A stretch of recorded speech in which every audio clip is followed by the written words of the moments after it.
Now on Grateful Rescue TV. Ever seen a pug in a tutu? She's part of the Zachary Tinkle racing team. And meet the young driver doing great things for animal rescue. Got a hard heart? Get you a puppy mill dog. It'll soften it up real quick.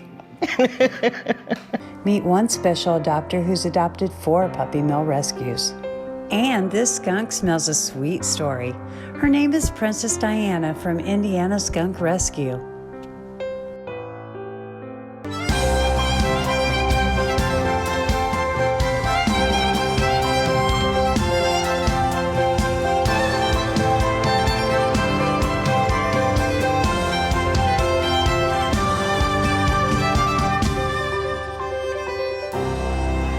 And welcome to Grateful Rescue TV. I'm Pamela Terhune, your host, and we're joined today by Zachary Tinkle. Zachary's a race car driver. And who do we have here?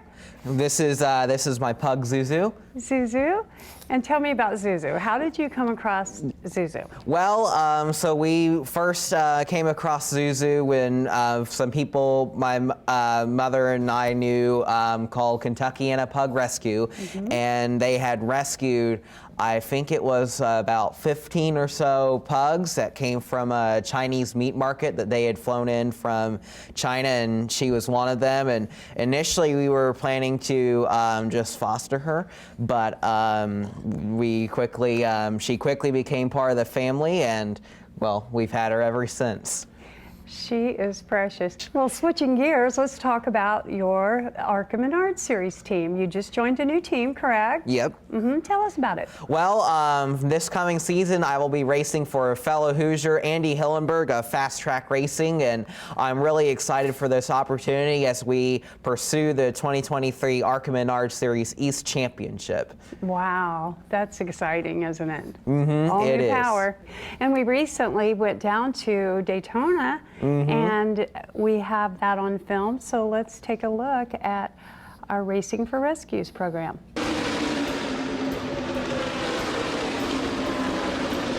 And we're here at the Daytona International Speedway with Zachary Tinkle, who's getting ready to compete in the ARCA race today. How you feeling, Zach? I am really looking forward to it. I got a good night's sleep last night. You know, I'm looking forward to running here to Daytona. I'm one of only 36 that gets to go out there and race today. You know, my crews work their butts off, and we've, it's a whole off season of effort. Finally get to race here at Daytona. I've been dreaming of this since, my mom says I came out the womb wanting to race, and I've wanted to do this as long as I can remember, and today I finally get to run here. So I'm really, really looking forward to it.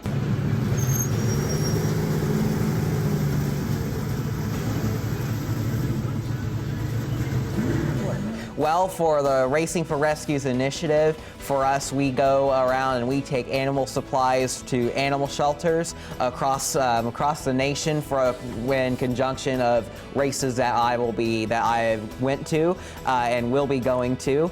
And so what we usually do is we have a trailer that I used to have for my race car in that now is the Racing for Rescues trailer, and we try and fill it to the brim with animal supplies, whether that just be something as simple as pet food or cat food, dog food, you name it, or if we go take, dog toys, dog treats, or anything like that the rescue feels they're in need of. And a lot of things people don't think about is cleaning supplies, as that's actually one of the most highly requested from rescues.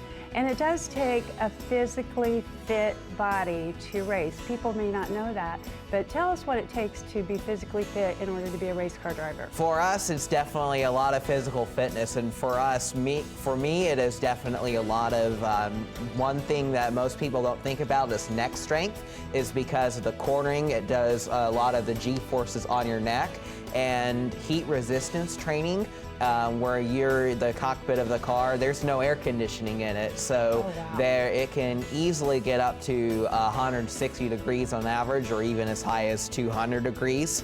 So you really heat resistance training comes very well, and especially hydration is very key, along with upper body strength where you're turning the steering wheel, and mainly endurance, because it's a race is several hours. So it's more about endurance than physical strength.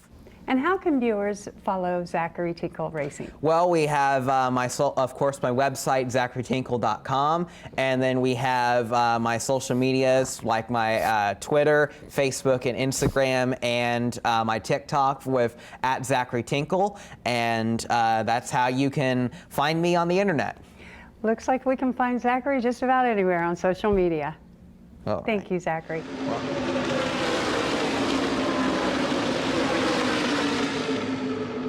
Well, as you know, we do rescue a lot of puppy mill dogs, and it takes a very special adopter to take these dogs in because they come to us with no social skills whatsoever. Some haven't seen daylight, some haven't touched grass for many years.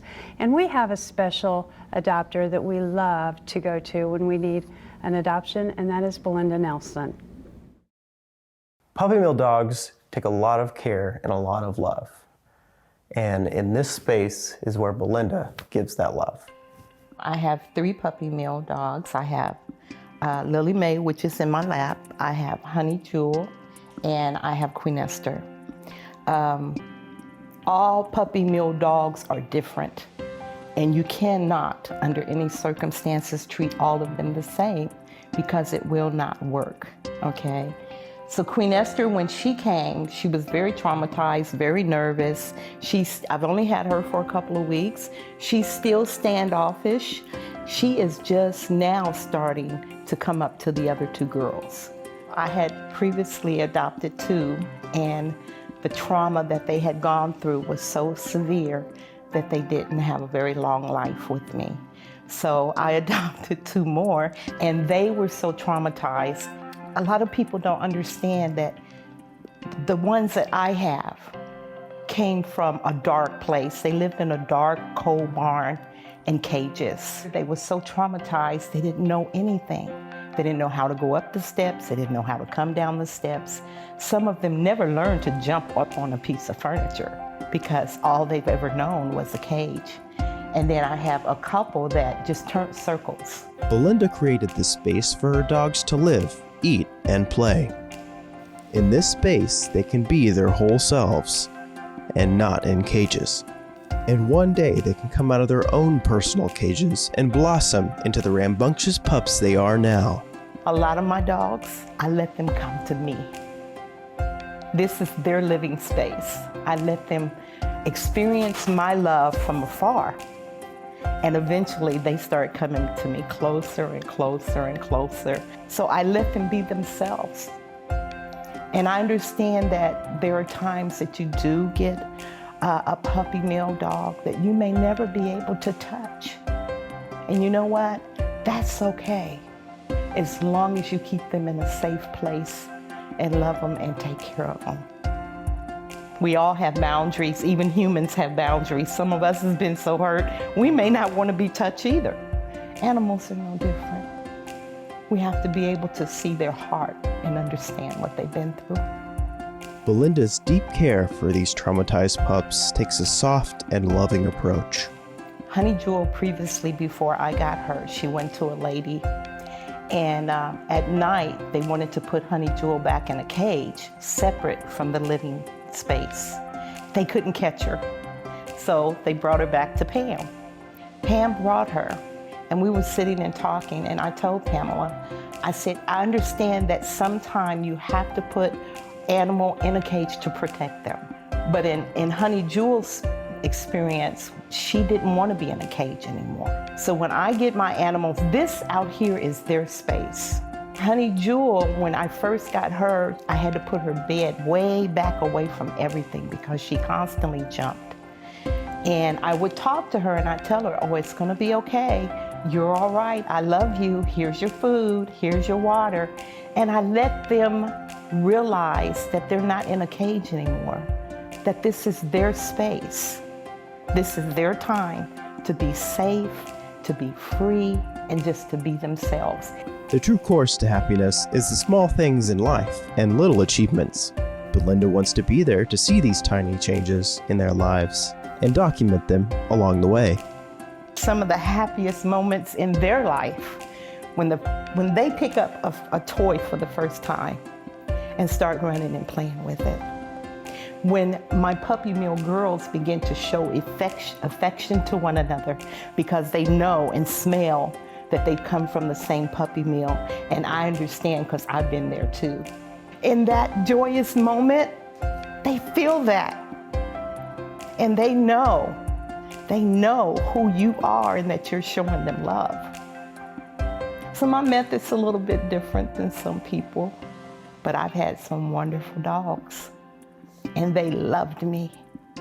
Got a hard heart? Get you a puppy mill dog. It'll soften it up real quick.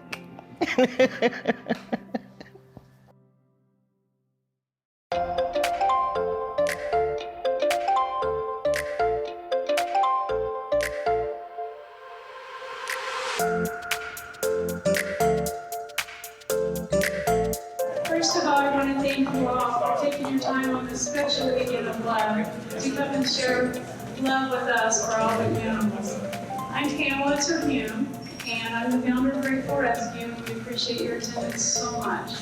And I'd also like to thank Allison Bell, the president and CEO of this marvelous historic venue, and for hosting us tonight, and for being a loyal Grateful Rescue supporter.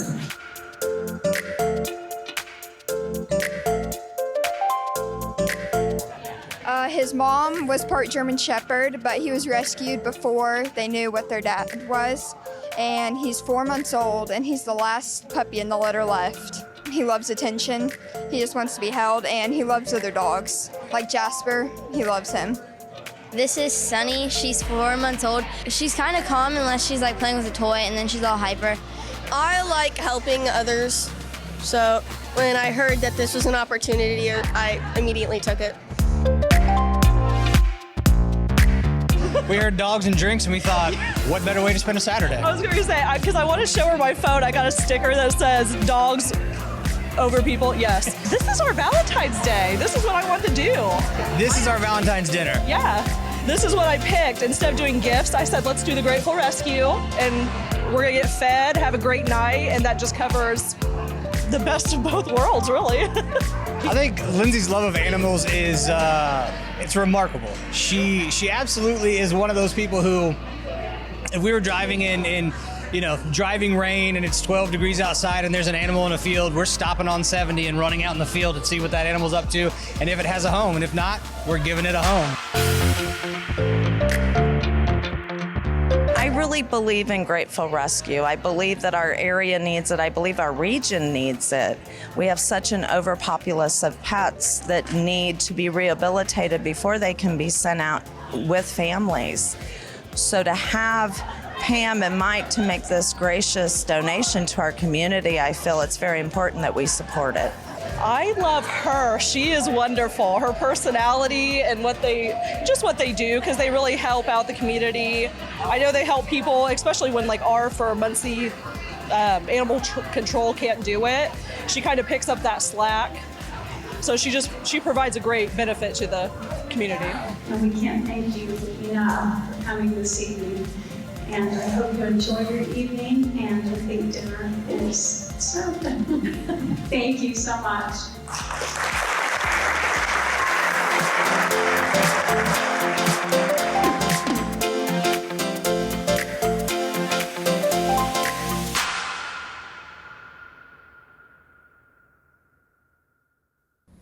We're back at Grateful Rescue TV with Zachary Tinkle. And Zachary, please share with us, what is it that you like about Grateful Rescue? Well, it's of course many great people at Grateful Rescue, yourself obviously included. And for us, I really like Grateful's mission and their commitment to the humane treatment and help of animals and veterans, especially through reading and something that I'm big on, encouraging kids to read. And I feel like Grateful Rescue has helped out a lot of animal shelters, and I really like that Grateful Rescue tries to be the rescue for animal rescues. Oh, Well, we love that, and we appreciate you more than Thank words you very can much. tell.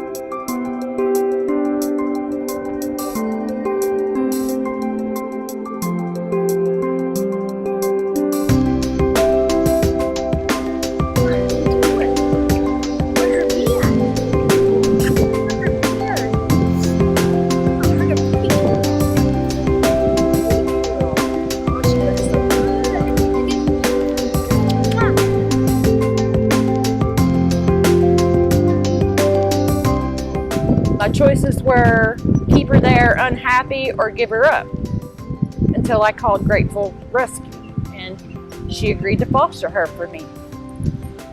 And she did, and she's been amazing, like amazing. I love you. I love so you. Proud of you.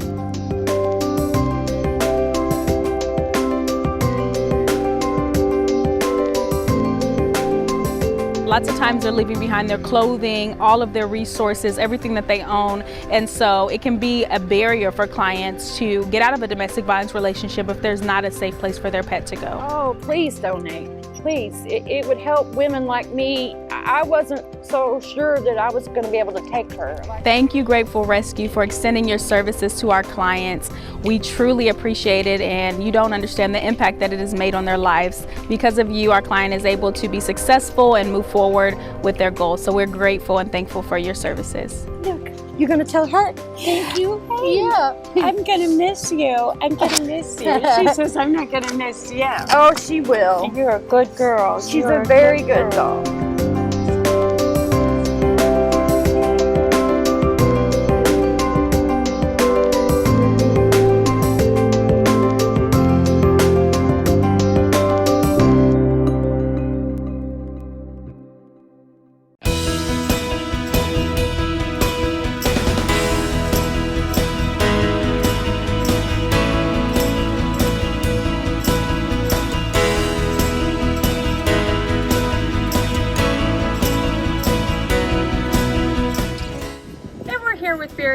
The Community Outreach Director at the Halifax Humane Society, and we just finished presenting a nice big truckload from Zachary Tinkle Racing, and we'd like to talk to you about this wonderful place you have. It's really evolved over the time.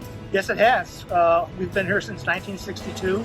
We've been a Humane Society since 1937, so over 80 years, and we just finished a renovation here about 2.5 years ago. We did a capital campaign for $3.6 million. We had lots of donors that stepped up and really supported the cause. We're very happy about that. Currently, we have 375 animals on site. And what are the things that you need the most if people want to know what they can bring to donate? We always need wet food. So wet dog food, wet kitten food. People can step up and give us kitten food, cat food, and dog food, all wet. That's the thing we always are asking for. We never have enough of. Peanut butter, laundry detergent, more laundry in a week than most people do in a year. We are very honored to donate this to Halifax Humane Society, and hopefully, we're hopefully getting to do this again next year. It's an honor for us to be here on behalf of Tinkle Family Racing and Grateful Rescue as well. So thank you very much for your donation. Thank you for your support. And we appreciate everything you guys do. It's a big, big donation for us. We appreciate it.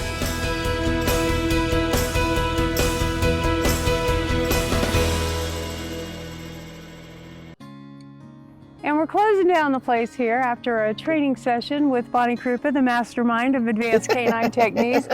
Bonnie, I want to thank you so much for taking care of our Grateful Dog Training Program. Oh, you're welcome. Oh, it's such an honor because you're highly sought in this area and probably statewide, I am sure. Tell us about this program that our Grateful Dogs are taking. They are doing the Canine Good Citizen Therapy Dog Preparation Program. So basically, in the next 6 weeks, we're going to be working out all of the obedience commands and skills needed to pass the Canine Good Citizen test as well as the therapy dog test. Now, once the dogs hit a year old, they're able to take that test, and then they are able to go into libraries, nursing homes, hospitals, and provide the therapy that all of those people need. That's wonderful. And we do have therapy programs. We have the reading, we have hospice and nursing home care, and a variety of other things yet to come. But that's not the only thing you do, right? You do other levels of training. Yep, I do puppy classes, I do advanced obedience classes, I do rally and scent classes, and I offer pet CPR and first aid classes, I offer pack walks, so lots of things out there. I keep myself busy. So as you know, we have some puppy mill dogs in your class, and a lot of them are showing up and they're very shy and timid and frightened. What do you do to help them with that, to get over that? The best advice I can give is just make sure to go slowly. That whole 3 day, 3 week, 3 month, assimilation into a home is very, very accurate. Sometimes it might be more like 6 months to a year. So having owners be patient, but also not rushing people greeting or getting frustrated with their lack of initiative, wanting to see people, objects, just anything that's new to them. So we just find an activity that they enjoy. If it's me sitting in the grass and having them come over to me for stepping on grass for the first time, and just slowly petting and talking to them and praising them for stepping on a piece of grass, or throwing a treat and having them stand next to a table or a trash can for the first time, and then just, yay, way to go, good job. But kind of just, rather than having somebody take a treat or have a dog take a treat from your hand, have people throw treats. I find that to be so much more effective. Like when they come over, when they see the dog, don't look at them, don't talk to them, don't touch them, but just toss treats and then have them ignore the dogs. And then over time, the dog is going to start to get more comfortable. Like there's no pressure, I can take food, I'm not nervous or scared. And then they're going to kind of get closer and closer to eventually they might take treats out of your hand without you looking, but eventually you'll get to pet a little bit and touch, and the stinkier the treats, the better. And, that's the old adage for any trainer. But that will, that assimilation process will go better if you use stinky treats and then just reward the baby steps. I can't stress that enough. Just praise your puppy for the small little steps they make every day. So no one should get concerned if their puppy is not progressing the same as, say, the puppy next to them. Everybody has their own timeline. Oh, totally, right? for sure, yeah. Mm-hmm. And you'll find too that your puppy is gonna do excellent in week 1 doing this activity.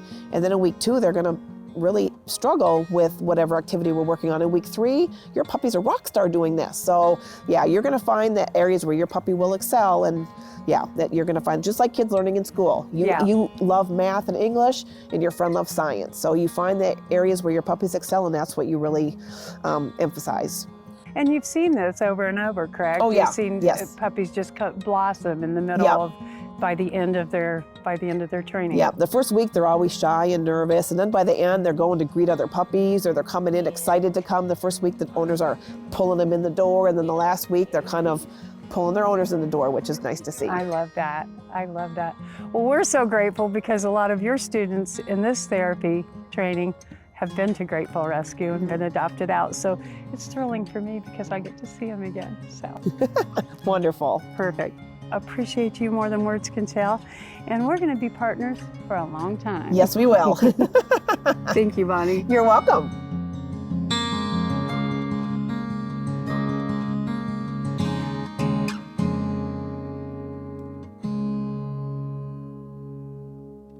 And that'll do it for Grateful Rescue TV today. And I'd like to thank you, Zachary, for joining us, and Zuzu and the Tutu.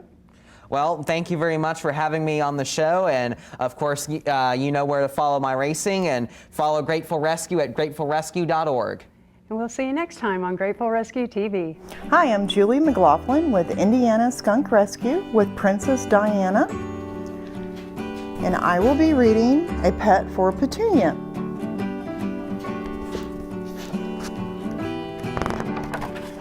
A Pet for Petunia. Petunia likes skunks. No, that's not exactly right. Petunia loves skunks. They have cute little noses, they have big black eyes, They're black and white and they have stripes. Petunia tells anyone who will listen just how perfectly awesome skunks are. Petunia wants a real pet skunk. Please, please, please, may I have a pet skunk? Please, she begs her parents. But, begin her parents. But Petunia isn't listening. I'll feed my skunk every day, I promise, really, says Petunia. I'll take her for walks. I'll read stories to Skunky and draw her pictures. You'll see, says Petunia. Petunia assures her parents she will clean the skunk's litter box too. Every week, day, hour, whatever, promise. Please, please, please, may I have a pet skunk, please? What? Why not? They stink, say her parents. Stink? How can you say that? They don't stink, they're cute. Of all the... This is so not fair. If I tell you what stinks, this stinks. You just don't love me, that's what it is. They do not stink. Stink my foot. You want to see stink? I'll show you stink. You don't know how much I love skunks. I need a skunk. I'll die if I don't have a pet skunk. You said no when I wanted a python too. I bet Katie's parents would let her have a skunk. Why did I have to get born into this family? I bet skunks smell great. Well, I'm not giving up. A girl's gotta do what a girl's gotta do. With such disappointing lunkheads for parents, naturally Petunia must leave home. I'll live in the woods, thanks Petunia. I'll get eaten by a bear. Then they'll let me have my pet skunk.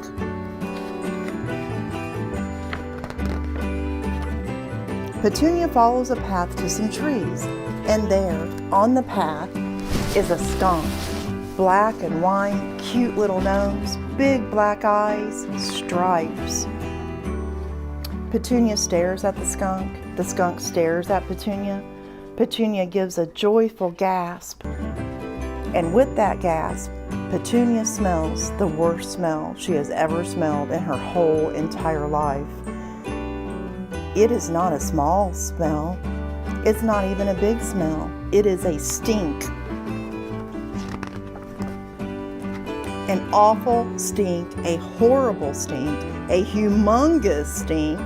Tears flood Petunia's eyes. A lump bulges in her throat. Petunia turns, she runs back home, runs to her room, onto her bed.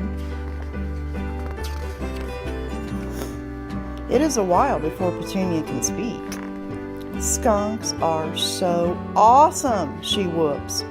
Petunia giggles and adds, awesomely stinky. Then, gazing at big black eyes, a cute little nose and stripes, Petunia decides she already has a perfectly awesome pet. Until she sees that absolutely, totally major sweet porcupine. The end.